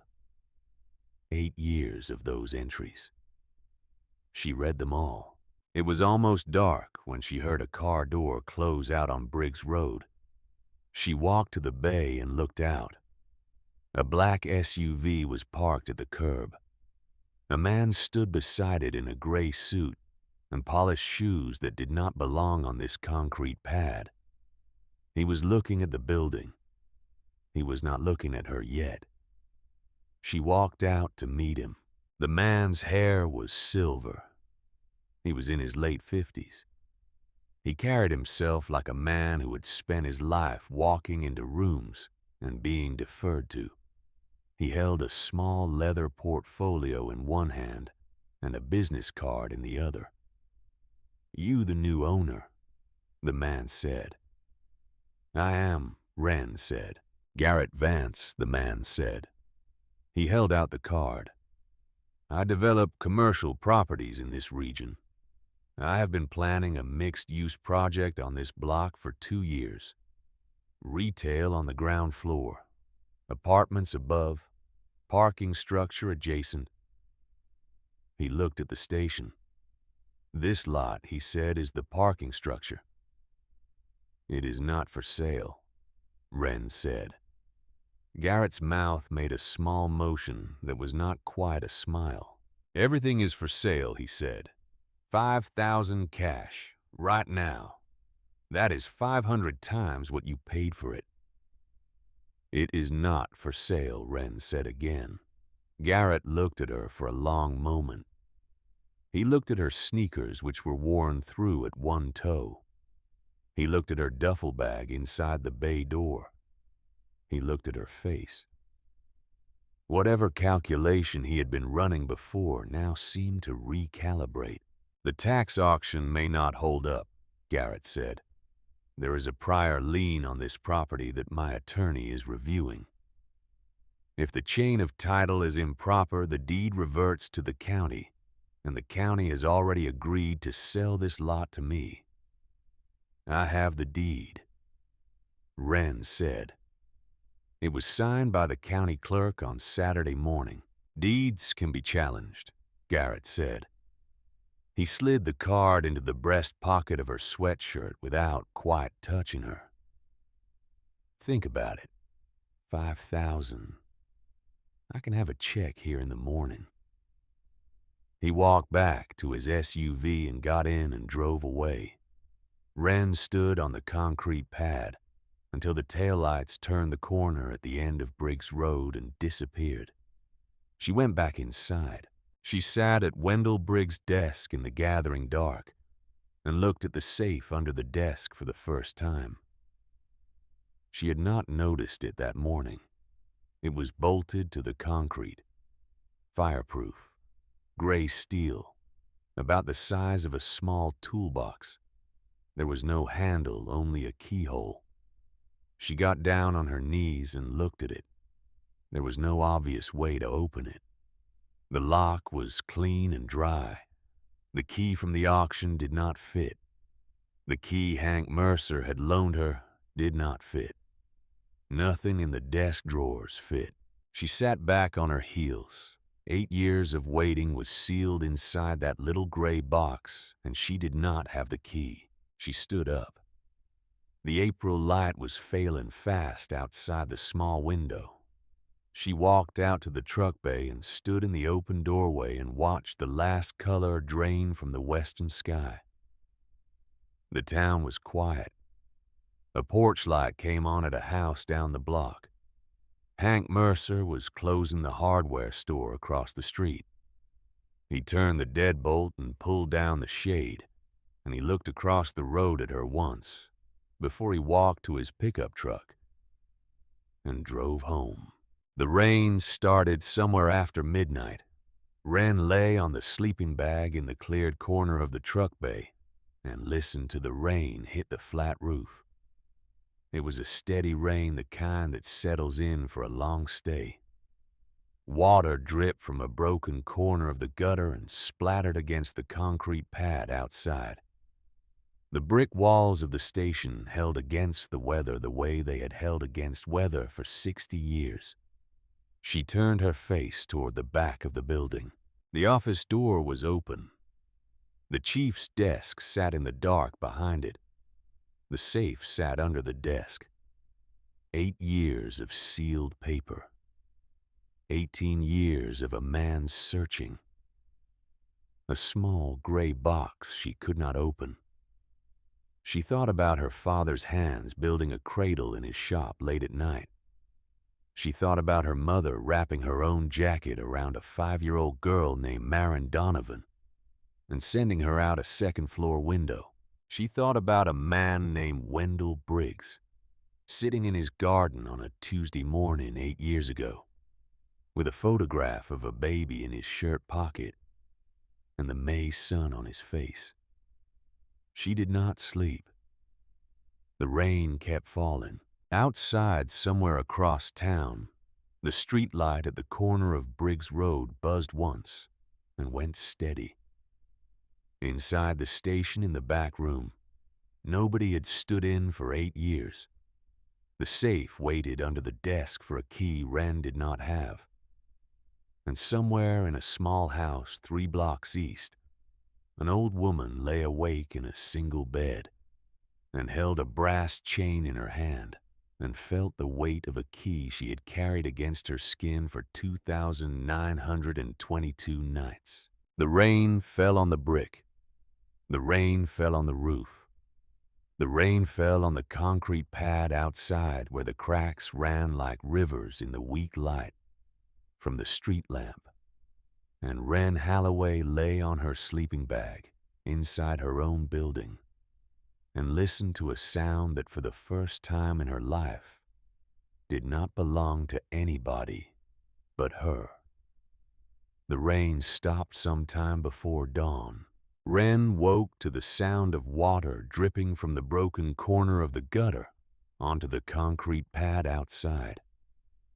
The bay was full of gray light, the kind of light that belongs to mornings after rain, soft and slow, and somehow tired. She lay on the sleeping bag for a long moment and listened to the building. The brick was settling. The beams overhead made small sounds in the cooler air. Somewhere down Briggs Road a car started and drove away. The town was waking up around her. She sat up and rubbed her face with both hands. The photo album from Eleanor lay on the floor beside her, still wrapped in her sweatshirt. The journal was on the desk in the back office. The safe was under the desk. Garrett Vance's business card was on the windowsill where she had set it the night before, the embossed lettering catching the gray light. She did not know what the day would bring. She knew only that she had to keep moving. She had just finished folding the sleeping bag when she heard the gate. The gate at the front of the concrete pad squeaked when it was opened. She had not noticed the sound during the day, but in the quiet of the morning it carried across the yard like a small bell. She walked to the bay door and looked out. Eleanor Briggs was standing at the edge of the concrete pad. She had a cane in one hand and a small canvas tote bag in the other. She wore a long gray coat that reached almost to her ankles and a knit hat the color of dried lavender. The April morning was cold and her breath made a small cloud in front of her. She stood at the edge of the pad and looked at the front of the station, as if she were looking at a person she had not seen in a very long time. Wren walked out to meet her. "I have not stood in this yard," Eleanor said, "since the morning my husband sealed the office and walked home for the last time." "I should have come sooner," Wren said. Eleanor shook her head once. "You came when you came," she said. "That is how it was always going to happen." She started toward the bay door, and Wren walked beside her, one hand under Eleanor's elbow, without being asked. The old woman's weight was almost nothing. She moved like a person who had learned how to move through pain without complaining about it. And there was a stillness in her that was not weakness, but the opposite of weakness. They ducked under the bay door together, and Wren turned on the work light she had clipped to the rafters the day before. Eleanor stopped in the middle of the truck bay and looked at the cleared rectangle of concrete where Wren had been sleeping. She put her hand on her chest. "Cal taught Wendell how to mix the concrete for that floor in the summer of 1990, she said. The original floor had a crack across the middle that they could never get to stop spreading. Cal said you had to pour a new top layer thick enough to hold its own weight. He stood in this bay for 2 days in the heat and showed Wendell how to do it right. The two of them poured this floor together. Cal would not let Wendell pay him. He said it was his contribution to the station. Wren had not noticed the floor. She looked at it now. It was poured smooth and level. The seam where the new layer met the original foundation along the walls was almost invisible. Her father's work was the floor she had been sleeping on. She did not know what to say to that. Eleanor moved on slowly. She walked through the bay and into the hallway. She paused at the door of the bunk room and looked at the 4 metal bed frames bolted to the walls. She put her hand on the door frame as she passed. In the locker room, she stopped at the row of 6 lockers Wren had dragged to the side of the bay. She ran her fingers along the painted number plates. 1, 2, 3, 4, 5, 6. Her fingers paused on the 4th. That was Cal's, Eleanor said. Wren looked at the locker. The 4th one. The one with the cracked rubber boots inside. She had not known. She had pulled it out from the wall with the others without knowing. Eleanor looked at the open steel door of the office. She did not move for a long time. The gray light from the bay door fell across her face in a way that softened her years, and Wren could see just for a moment the woman Eleanor must have been. At 30, the woman who had stood at the back of her own kitchen and watched Wendell Briggs bring home a man named Cal Halloway for the first time. Then, the moment passed and Eleanor lifted her chin and walked through the open door into the room her husband had sealed 8 years before. She did not cry. She stood in the doorway and looked around the room, and her face did all the work that crying would have done. She looked at the photographs on the walls, the framed group shots, the newspaper clippings under glass, the calendar behind the desk with the date from 8 years ago. Her eyes moved across each object, the way a hand moves across a familiar countertop in the dark. He spent more time in this room than in our house, Eleanor said. She walked slowly around the desk. She set her hand on the leather cover of the journal. She looked down at the desk, and then deliberately she looked at the floor beneath it. The safe is still there, Eleanor said. Yes, Wren said. I have something for you, Eleanor said. She reached up to her collar and drew a thin chain out from beneath her cardigan. The chain was the color of antique brass, worn smooth in the way that metal wears when it has been against skin every day for a long time. On the end of the chain hung a key, small, brass.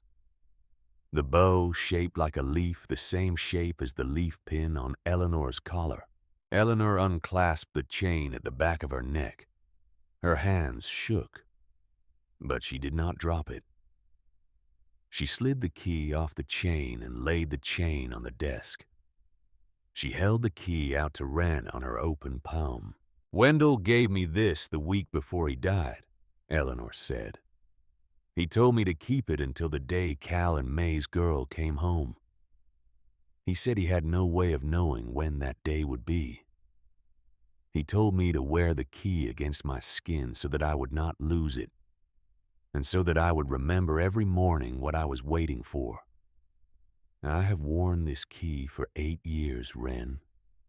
Through every shower, through every winter, through every night.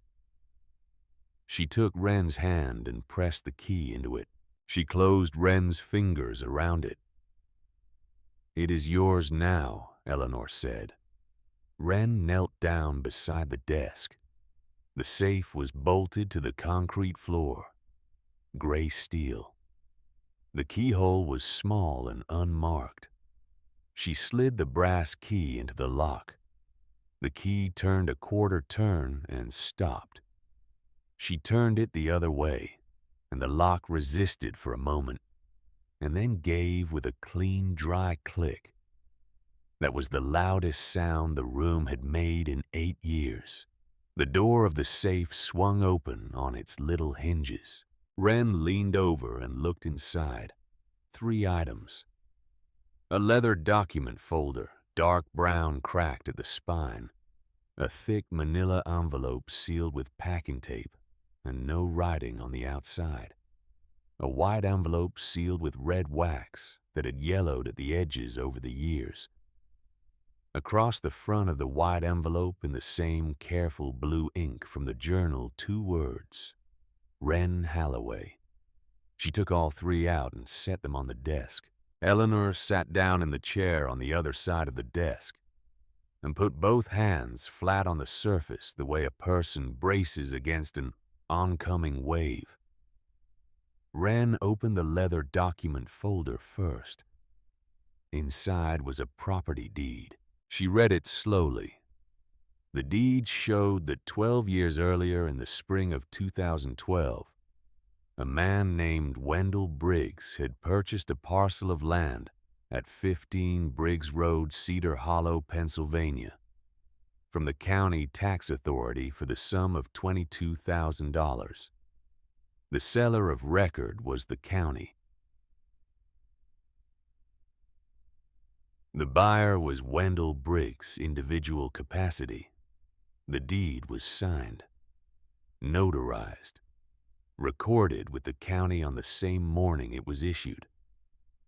She read it again to be sure. At the bottom of the document, in a margin note in Wendell's hand, initialed by both Wendell and a county clerk, was a single line: Upon death of Wendell Briggs, this property shall transfer to the named trust of record at the Cedar Hollow County Courthouse. Sole beneficiary Wren May Halloway. The station had never been county property. It had been Wendell's, bought with his own money, held in his own name, held outright.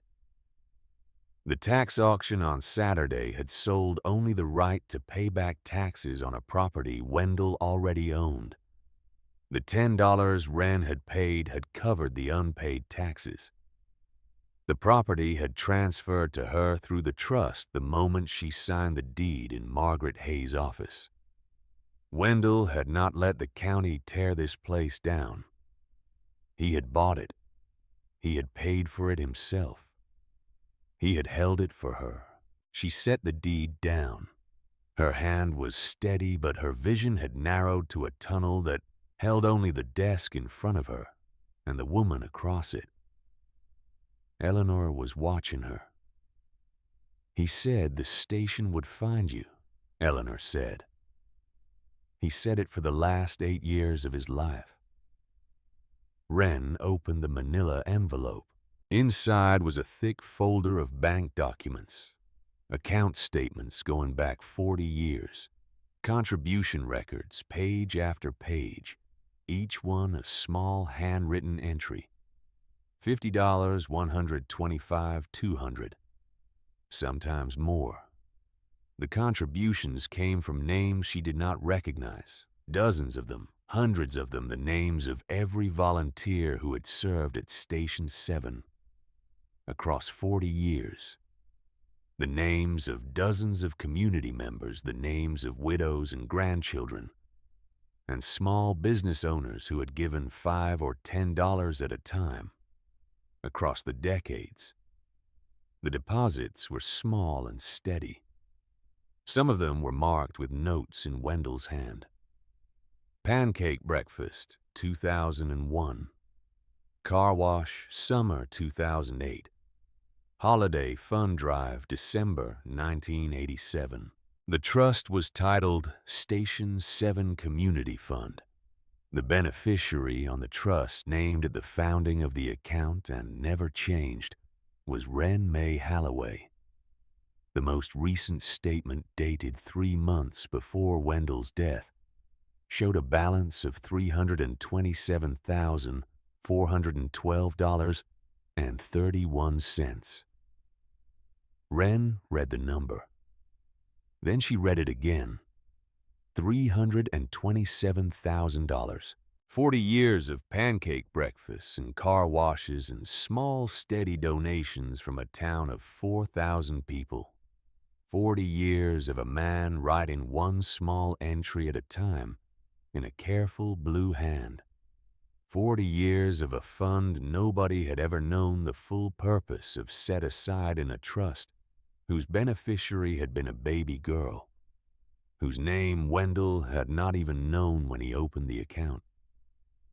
She had been the beneficiary since before she was born. She looked up at Eleanor. "Did you know how much was in here?" she asked. "Wendell told me the year before he passed," Eleanor said. "He said it was enough for the girl to get started. He never spent $1 of it on himself, Wren. Not one. He took it from his own pension to buy the station so that the building would not be torn down before you could find it." Wren picked up the white envelope, her name on the front. The wax seal cracked when she slid her thumb under the flap. Inside were 2 folded pages handwritten on both sides. The ink was the same faded blue from the journal. The handwriting was slower and more deliberate, the writing of a man who had taken his time. The pages were dated in the top right corner 3 weeks before Wendell Briggs had died in his garden on a Tuesday morning in May of 2016. Wren looked at Eleanor. "Can I read it out loud?" she asked. "Please," Eleanor said. Wren unfolded the pages. "Dear Wren," the letter began, "I do not know how old you will be when you read this. I have been looking for you for 10 years, and I have a feeling I will not find you in the time I have left. If you are reading this, then the station has found you instead. That is fine. I have made my peace with that.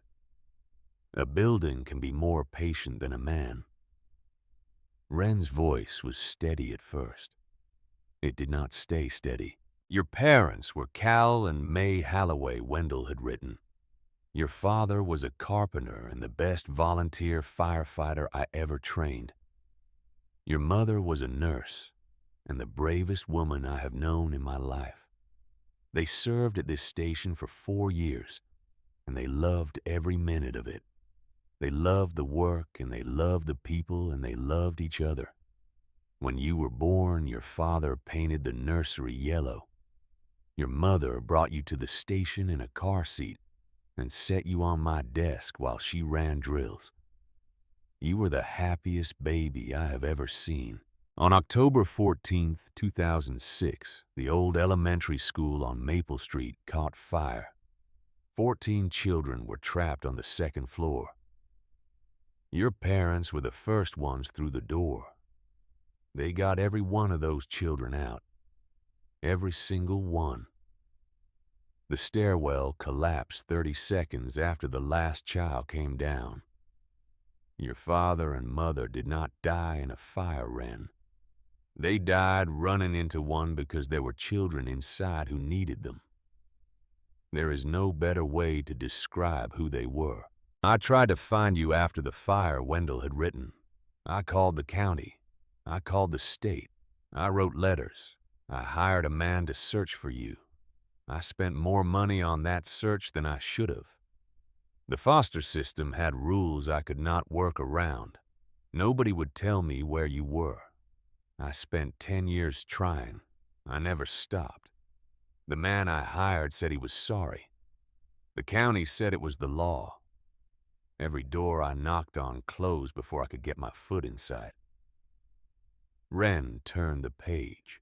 Her hand was shaking, but the words on the page were not shaking. "I started the fund at this station 40 years ago," Wendell had written, "because I believed every community needs a safety net that does not come with paperwork. Small donations from every firefighter, every community event, every neighbor who could spare $1. We helped families with medical bills, with funerals, with housing, with college. I never put my name on any of it. People accept help more easily when they do not have to say thank you. After your parents died, I set aside the largest part of the fund for you. It is not charity, Wren. It is what your parents earned by the way they lived and the way they served this town. Every firefighter who has donated to that fund in the last 10 years knew that part of the money was going to Cal and May's daughter. They gave willingly. This town remembers your parents, Wren, even when nobody has said their names out loud for a long time. I bought the station with my own money, Wendell had written, because the county wanted to tear it down for a parking structure. I could not let that happen. This is where your parents worked and laughed and fell in love. This is where they left from on the day they saved those 14 children. If I cannot bring them back to you, I can at least make sure their station is standing the day you find it. I have sealed this office because I do not trust the county to preserve it. They would have thrown the journal away. They would have boxed up the photographs. They would have sold the desk at auction. I am writing this letter knowing that the things in this room are the only things I can leave you. The deed. The fund. This letter. Use them however you see fit. Help people. Be the kind of woman your parents would recognize. The last line of the letter ran across the bottom of the second page. You were never forgotten, Wren. Not once. Not for a single day. Wren folded the letter. She put it back in the envelope. She set the envelope on the desk and pressed her hand flat against the wax seal. Eleanor reached across the desk and put her hand on top of Wren's. Her fingers were thin and cold. Her grip was firm. He wrote that 3 weeks before he passed, Eleanor said. He brought the envelope home from the bank. He showed it to me at the kitchen table. He told me where the safe was and which drawer the key would be hidden in. He told me that when the girl found the envelope, she would know she had never been forgotten. Wren did not speak. She could not. The room was very quiet. Outside, the April morning was warming. A car passed on Briggs Road and faded toward town. Somewhere in the back of the bay, a piece of ceiling tile shifted against its broken neighbor and made a small sound that the building absorbed. Wren walked to the bank that afternoon. The Cedar Hollow County Savings Bank sat at the end of Main Street, in a brick building with a hand-painted sign and a deposit window that looked as if it had not been remodeled since the Carter administration. The branch manager was a man named Davis who wore a cardigan and reading glasses and who took 20 minutes to verify the trust documents. He sat Wren down in his small office and confirmed the balance. $327,412.31. The interest had been accruing for 8 years. The funds were accessible immediately upon verification of identity, which Wren provided with her birth certificate and the state identification card that had come with her foster discharge paperwork. She withdrew $200 for immediate expenses. The rest stayed in the account. She walked back to the station with the $200 folded in her wallet next to the Polaroid, and she had not made it to the front of the concrete pad before she saw the black SUV at the curb. Garrett Vance was leaning against the driver's door. He had a leather portfolio under one arm. Behind him, a second car was parked at the curb. A man in a gray suit stood beside it holding a briefcase. The attorney. The expression on his face was the expression of a man being paid by the hour. Wren did not slow her pace. She walked past Garrett without speaking. She walked into the truck bay. She walked through the hallway to the office. She picked up the leather document folder from Wendell Briggs' desk. She walked back out into the April sunlight. She handed the folder to the attorney. The attorney opened it. He read the deed. He read the margin note. He read the notary seal. He turned the page over and read the back of it. He looked at the date of recording. He looked at the trust provisions. He read the line that named Wren May Halloway as sole beneficiary. He closed the folder very slowly. He turned to Garrett. "The deed is valid," the attorney said. "Recorded with the county 12 years ago. The trust provisions are standard. There is no cloud on the title. The prior owner purchased the property outright. The auction on Saturday sold the right to pay delinquent taxes. There is no claim here, Mr. Vance." Garrett did not move. His face had gone the color of old paper. Wren looked at him. She thought about turning around and walking back into the station and letting him drive away. She thought about it for a long moment, and then she did not do it. She walked back into the office. She opened the filing cabinet by Wendell Briggs' desk. She pulled out a single folder thick with paper, and she carried it back outside. She set the folder flat on the hood of Garrett's SUV. "This is the contribution ledger of the Station 7 Community Fund," she said. 40 years of records. Every donation. Every dollar in. Every dollar out. Wendell Briggs kept these in his own hand. She opened the folder. She turned the pages slowly until she found the one she wanted. She set her finger on a line of the ledger. "Howard Vance," she read. $50 per month from January of 1969 to December of 1989. 20 years of monthly donations. $12,000 in total contributions to the Station 7 Community Fund. Garrett looked at the page. His mouth opened and then it closed. "That is my father," he said. "I know," Wren said. She turned the page. She turned another. She found the second ledger she had pulled from the cabinet that morning. She opened that one too and set her finger on a single line. "September of 1989, she read. "College tuition assistance, first year, Garrett Vance. $4,200. Funded by the Station 7 Community Fund. Authorized by Chief Wendell Briggs." Garrett read the line. He read it again. He stood motionless over the hood of his SUV, with his hands flat on the open ledgers, staring at his father's name in one column and his own name in another. "I did not know," Garrett said. His voice was thin. "I did not know any of this. Wendell did not tell people," Wren said. "That was the whole point." The attorney closed his briefcase. "I will file the withdrawal," he said to no one in particular, and he walked to his car and drove away. Garrett did not move. He stayed at the hood of the SUV with his hands on the ledger pages.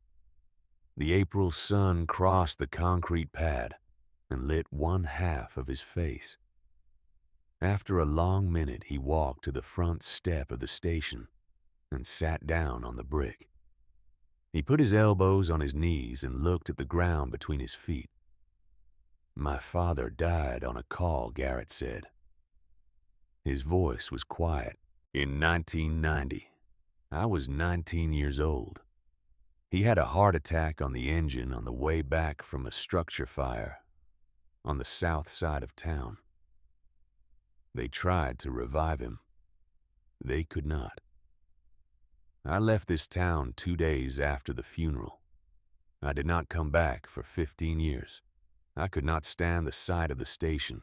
Every time I drove past it on the way to the diner, I felt my chest tighten. I thought tearing it down would make it easier. I thought building something new over it would let me stop hating the building for outliving him." He looked at his hands. "He paid for my first year of college," Garrett said. "My mother told me it was a scholarship. She let me think it was a scholarship for 35 years. Wren did not say anything. She sat down on the step beside him. They looked out at Briggs Road. A pickup truck rolled past with a load of mulch in the bed. A woman walked a yellow dog along the sidewalk on the far side. Across the street, Hank Mercer was standing in the doorway of the hardware store watching them. And he did not approach. He was a man who knew when not to cross a street. The people this town forgot, Wren said, are the ones who kept it standing. Garrett did not answer for a long time. The April light moved across the concrete pad and warmed the brick behind them. Somewhere 2 streets over, a child laughed and a dog barked back. The town went on with the small, steady work of being a town. "What are you going to do with this place?" Garrett asked finally. Wren looked over her shoulder at the station. The bay doors were open. The truck bay was cleared and clean. The hallway behind it led to the rooms where her parents had drilled and trained and served. The office at the back held the chair where Wendell Briggs had sat for 40 years, and the desk where he had written 10 years of letters trying to find her, and the photograph wall where her parents' faces still hung in the gray light. "I'm going to fix it," Wren said.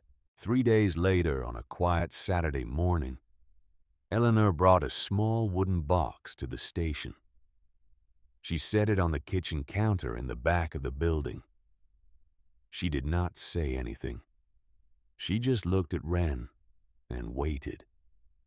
Wren opened the box. Inside, wrapped in tissue paper, was a single audio cassette in a clear plastic case. The handwriting on the label was a hand Wren had not seen yet, but knew at once. Round, careful, slightly slanted to the right. The label read 4 words, "For my daughter Wren." Eleanor's voice came soft from the kitchen doorway. "Your mother recorded it 3 weeks before she died," Eleanor said.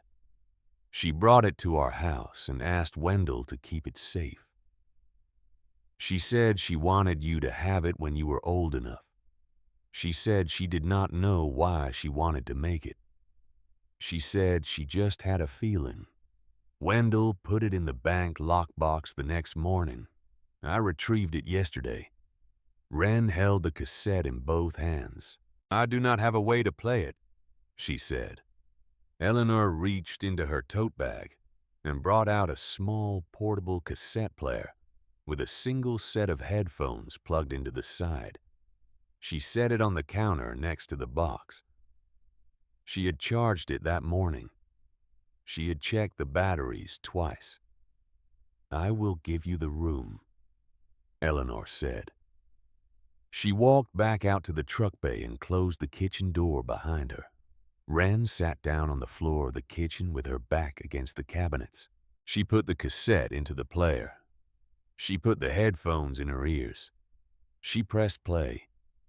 For a few seconds, there was only the soft hiss of an old tape moving through the heads. Then her mother spoke. "Hi, sweet girl," May Halloway said.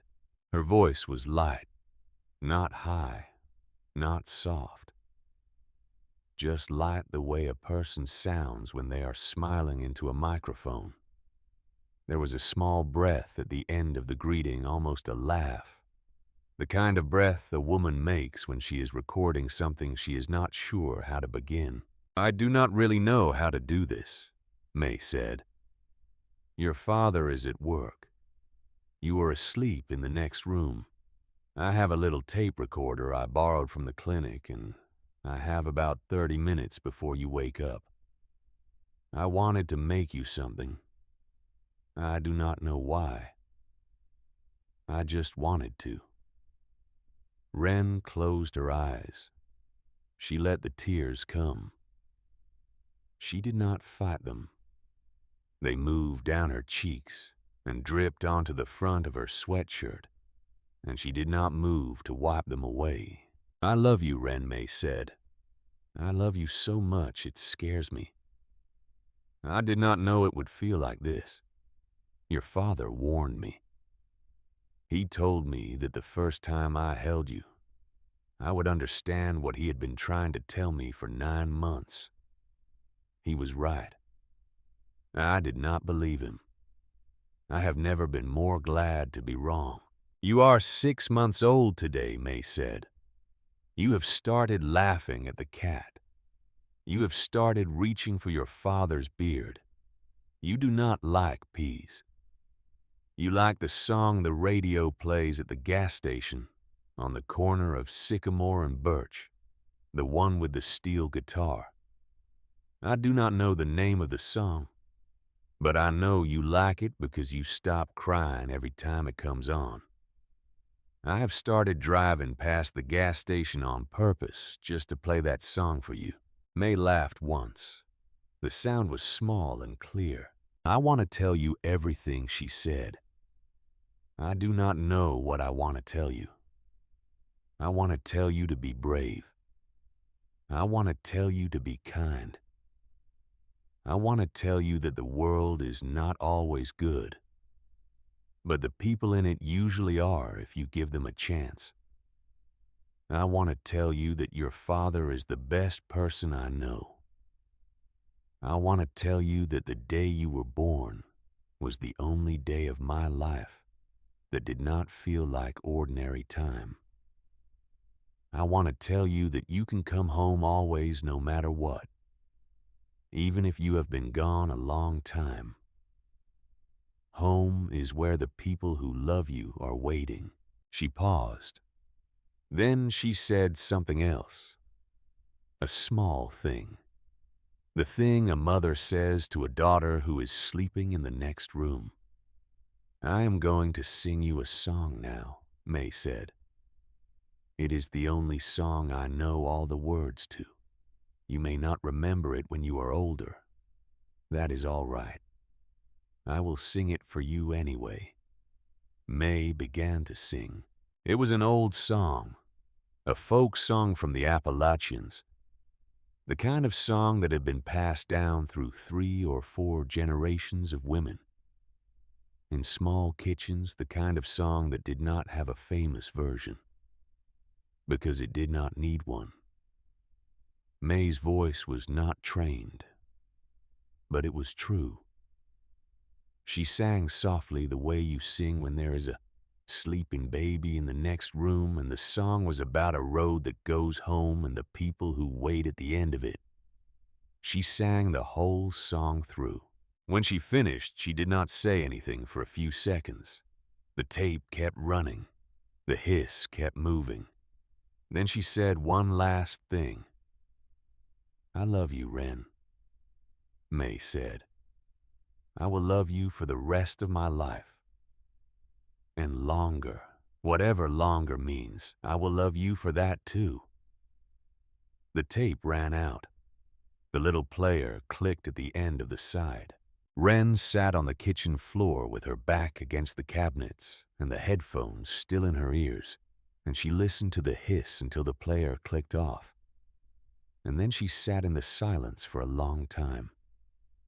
The summer was the work of building. Hank brought a level and a chalk line and a stack of 2x4s and showed Wren how to frame a wall. He came over before he opened the store every morning and worked with her for an hour and a half. He showed her how to read a stud and how to set a header above a doorway and how to drive a 16-penny nail in 3 strikes without bending it. By the second week, she was doing the work herself. By the third week, she was correcting him. He laughed once at that. He said her father would have laughed too. Ed, the retired electrician, came on the 3rd Saturday and rewired the kitchen without being asked. A plumber came the following week and replaced the corroded pipes in the bathroom. A woman who ran the garden center brought flats of marigolds and zinnias and planted them along the front of the concrete pad. She did not stop to talk. She just planted them and waved once and drove away. Garrett Vance came on a Wednesday morning with a truck bed full of lumber. He unloaded it himself. He brought drywall the next Wednesday. He brought paint the Wednesday after that. He never stayed long. He never asked for anything. He just delivered materials and drove away. Maren Donovan came on a Thursday afternoon in late May. She was a slim young woman with light brown hair and a quiet way of standing in doorways. She carried a folded gray jacket in her hands. The jacket was small, child-sized. The wool was faded along the seams, and there was a small mended tear at the right elbow where someone had once carefully patched a hole. "I have been waiting to give this back to your family for a very long time," Maren said. Wren took the jacket. The two young women stood in the truck bay in the late afternoon light, and Maren told Wren what she remembered. She had been 5 years old that day. She remembered the smoke. She remembered being lifted up. She remembered a woman with steady hands wrapping a jacket around her shoulders and saying something soft in her ear that Maren had never been able to recall, but had always been able to feel. She remembered being passed out a window into hands she could not see. She had grown up in this town. She had become a librarian. She had read the names of the 14 children every October 14th for 18 years. "Yours was the first name," Wren said. "Yours was the last name we were waiting for," Maren said. They did not say more. They did not need to. The brass plaque went up on the brick beside the front door in early September. Wren had it cast in a shop 2 counties over. Eleanor approved the wording. Hank installed it with a hammer drill and 4 anchor bolts. The plaque caught the morning sun and held it. In memory of Cal and May Halloway, the plaque read, "Volunteer firefighters who gave their lives on October 14, 2006, saving 14 children from the Maple Street School fire. Their courage is remembered. Their daughter carries it forward. Below their names in smaller type were the 14 names. Maren Donovan was the last name on the list. About 40 people came to the small ceremony. Eleanor stood at the front beside the plaque with one hand on her cane. Hank stood at the back with his arms folded. Garrett stood near the curb with his hands in the pockets of a plain blue work jacket. The retired electrician was there. The plumber was there. The woman from the garden center was there. Some of the families the fund had helped over the years were there. Some of them brought small handwritten notes and pinned them to a corkboard Wren had set up beside the door. Each note told a story. Each story was the same story told 40 different ways. Wendell helped us when nobody else would. Maren spoke for the 14. She did not speak for long. She said the names of the children, all 14 of them, one at a time. The way Wren imagined she had been saying them every October for 18 years. When she got to her own name, she paused. "I am one of the 14, Maren said. "I am here because Cal and May Halloway ran into a building that was already on fire. I am here because they kept handing children out the second-floor window when they could have turned around and saved themselves. I am here because Wendell Briggs spent the rest of his life keeping their station standing so that their daughter could find them when she came home. The 14 of us have lived our lives in the spaces Cal and May Halloway opened for us. We carry their names every day. We will carry them for the rest of our lives." She turned and looked at Wren. "We are glad you are home," Maren said. Wren did not speak. She stood beside the plaque with her hand on the brick. She let the moment exist without trying to hold it.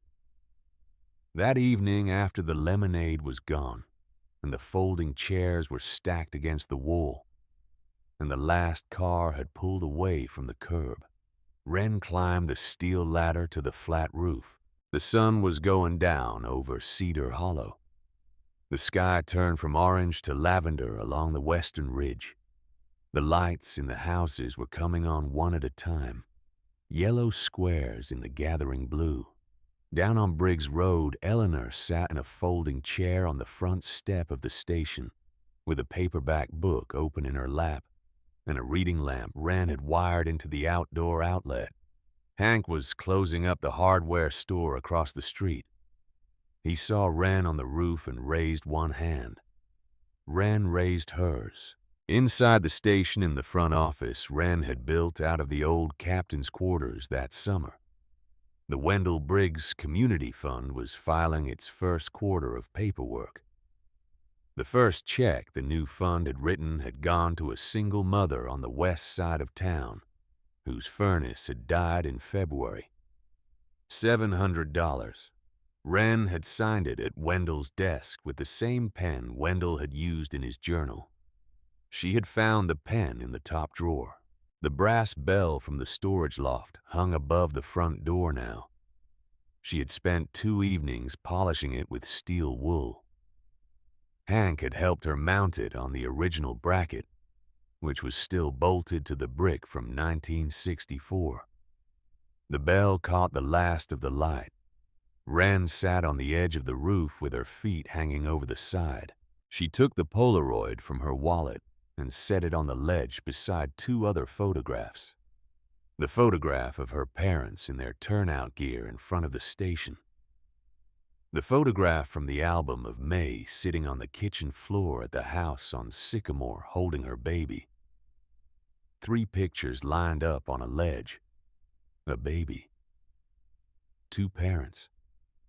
A daughter who had walked through a door and discovered that the door had been held open for her since before she was born. The cassette player was in her pocket. She did not need to play the tape tonight. She knew the song now. She had learned all the words across the summer, sitting on the floor of the kitchen at the back of the station, with the headphones in her ears. She hummed it sometimes while she worked. She had hummed it that morning while she was hanging the brass plaque. The wind picked up from the west and moved across the roof. The brass bell at the front door rang once softly, the way a bell rings when the wind catches it just right. Down on the step, Eleanor turned a page in her book. Across the street, Hank Mercer locked the hardware store and walked to his pickup truck. Wren leaned back on her hands and breathed. The station held steady beneath her. The door was open. The light was on. Home, she thought, is not where you end up. Home is where you stop running and decide to fix what is broken. 18 years old, Cedar Hollow, Pennsylvania. A fire station with good bones, an old woman 3 blocks east, who had been waiting 18 years to meet her. A man across the street who had given her tools before he had asked her name. And 327,000 reasons to believe that the people who came before her had planned for her to be here. Wren Halloway sat on the roof of her own building and watched the town go quiet. She had never been forgotten. She would not forget anyone else.